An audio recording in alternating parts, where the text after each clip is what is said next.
আসসালামু আলাইকুম ওয়া রাহমাতুল্লাহ। আমরা জানি ইসলামী ব্যাংক পিএলসি আর অন্যান্য ব্যাংক এর মধ্যে পার্থক্য রয়েছে।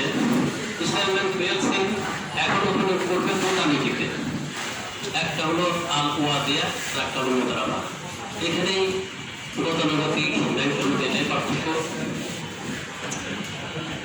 এক মিনিট আমি একটু বলে নিই যে আল ওয়াদিয়া মুআক্কা ইলাহি তিনি হলেন ব্যাংক আমানতদার, আর মুআক্কি যিনি অর্থ সংরক্ষণ করবেন।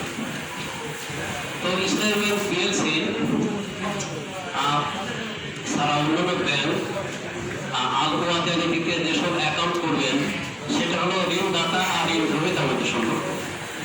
সেক্ষেত্রে তারা যা ইচ্ছে তাই সেটা ব্যবহার করতে পারেন। কিন্তু ইসলামী ব্যাংক বাংলাদেশ পিএলসি এটা কিন্তু যেহেতু আমানতকারীর আমানত তার অর্ডার নিয়ে এবং তার কাছ থেকে অনুমতি সহ ব্যবহার করেন, সেই ক্ষেত্রে ব্যাংকের ভেতরে রিস্ক থেকে যায়। এই জন্য আল ওয়াদিয়াতে আমরা কোনো মুনাফা দিই না। আর মুদারাবা হলো যে দুইটা পক্ষ থেকে একটা সাহেবাল মাল আর একটা হলো যিনি ব্যবসা পরিচালনা করেন। সুতরাং যিনি সাহেবাল মাল, যেহেতু তিনি অর্থের মালিক, সুতরাং তাকে লোকসান হলে বড় করতে হবে।